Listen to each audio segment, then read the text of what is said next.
Let's start with the unfair and slowly work our way towards the most brutal matchups on the list. Number 10. Blind fighters. Andabatae were criminals who would be forced to fight completely blind. They would be given a straight sword and a helmet for protection. Except the helmet was practically a curse, since it was completely sealed off, preventing the fighter from seeing or hearing anything. The fight would begin as soon as the fighters were placed within close range of one another, with the most popular strategy being the swing and pray method, which in all honesty, was the only strategy available. Now, the good news is that judges weren't really needed for these fights, since the winners were very easy to identify, as they were the only contestants still breathing.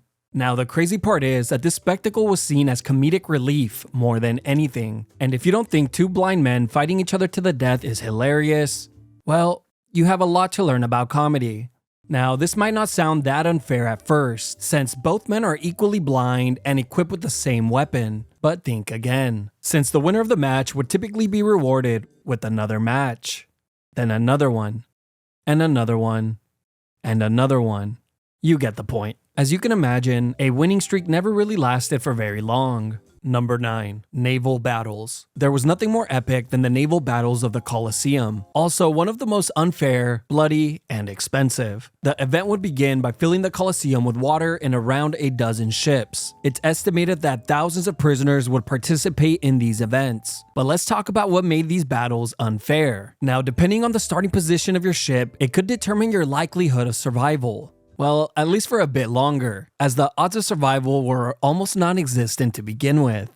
Ships that started in between two other ships would make for an easy target, easily creating a 1v2 scenario. Prisoners would invade other ships, killing everyone that stood in their way, while others would simply use the more popular strategy we see today, which is of course, running away from all fights and sneaking their way to the final round, where they can hope to steal the win with a single kill.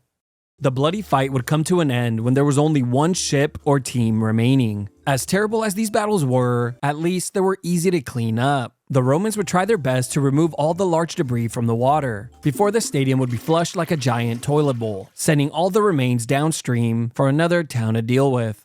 Number 8. Gladiator Fights. Gladiator fights were the single most popular matches of the Colosseum, with the good matchups typically being saved for the main event. Now, how can two gladiators fighting each other be unfair, you might ask? Well, for starters, the emperors weren't really interested in fairness, as their primary concern was entertainment. And with over 20 different classes of gladiators to choose from, the styles would be mixed and matched based on entertainment alone. Here are some of the most unfair and popular matchups. Retiarius versus Secutor. Retiarius were equipped with a net, a trident, a dagger, and minimal armor, while the Secutor was equipped with a sword, a large shield, a helmet, and heavy armor. Go ahead, pick one. If you chose the Secutor, well, GG's, you're dead, as the Retiarius just had to keep his distance and poke at the Secutor. Or better yet, trap him by throwing his net on him, giving him enough time to emote before poking him to death. Alright, let's try another one. Murmillo versus Thorax. Murmillo were armed with a large rectangular shield, a short sword, a helmet, and a metal or leather sleeve for protection, while the Thorax was equipped with a light shield, a curved sword, a helmet, and a metal or leather sleeve for protection. Go ahead, pick one.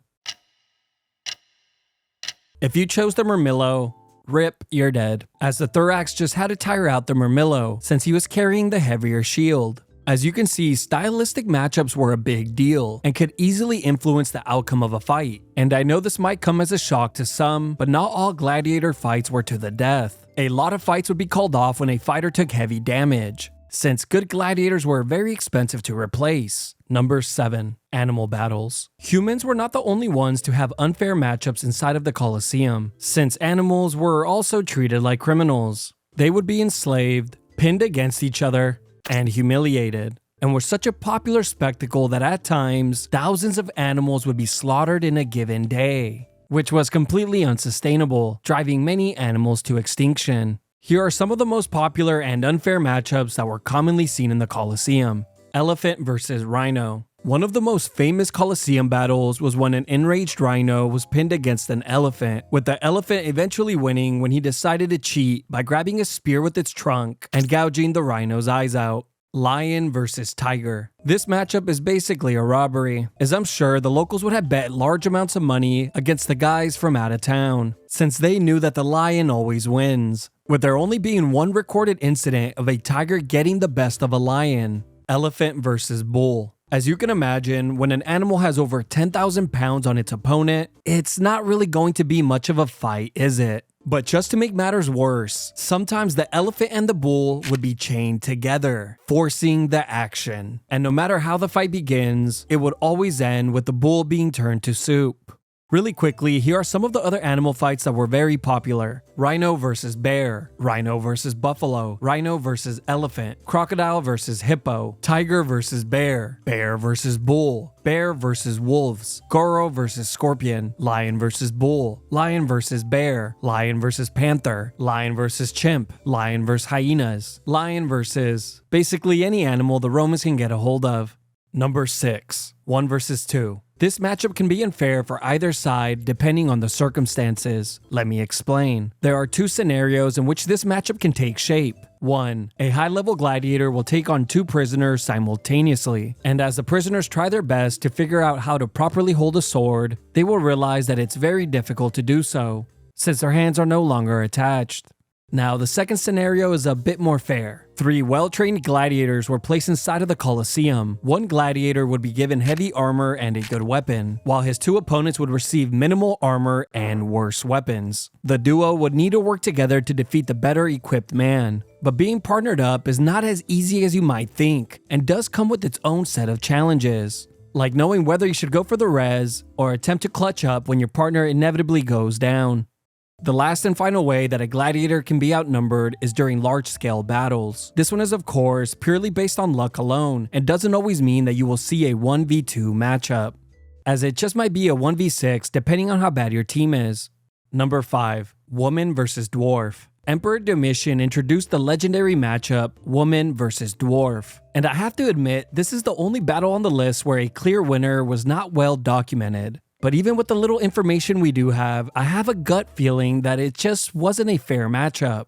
I'm just not certain for whom. You see, on one hand, you have a fully grown woman who obviously has the reach advantage, while on the other hand, you have a male dwarf who is much stronger and obviously uses magic. How much stronger?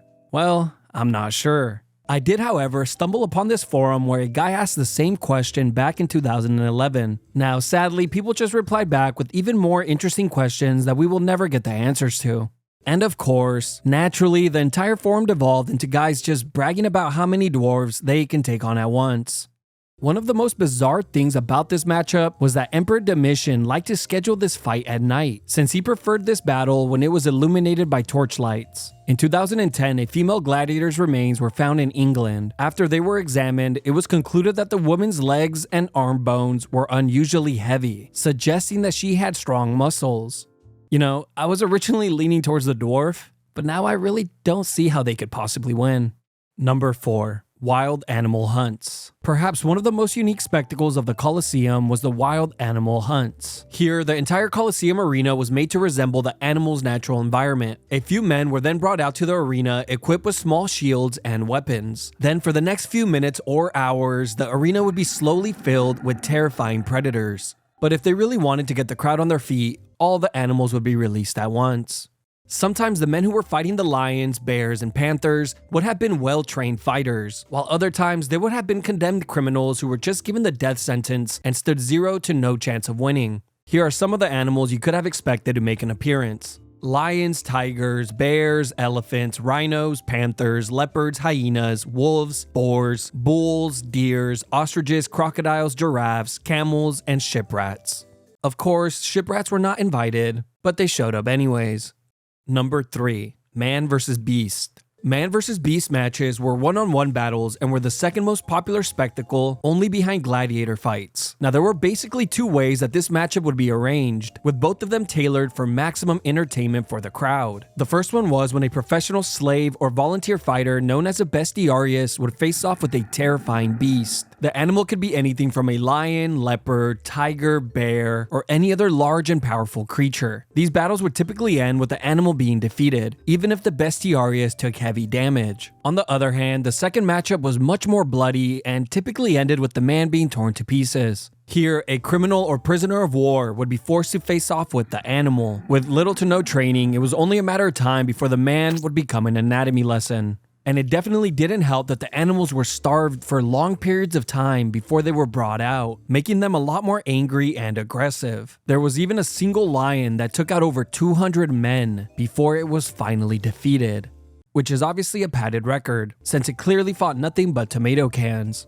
Oh, I should also mention there is another event that was very popular and is somewhat related, where a criminal was tied to a stake and then a wild animal would be released to eat him alive.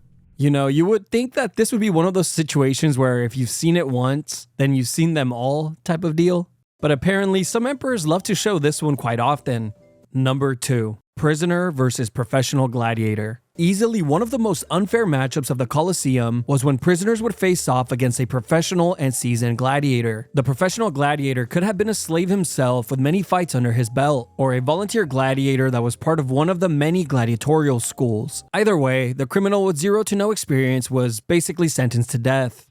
You see, what could be worse than being invaded, enslaved, and kept inside of a cell for days, just to be given a weapon you have never used, then pushed to the center of the Colosseum floor, only for Spartacus to make his walkout shortly after you.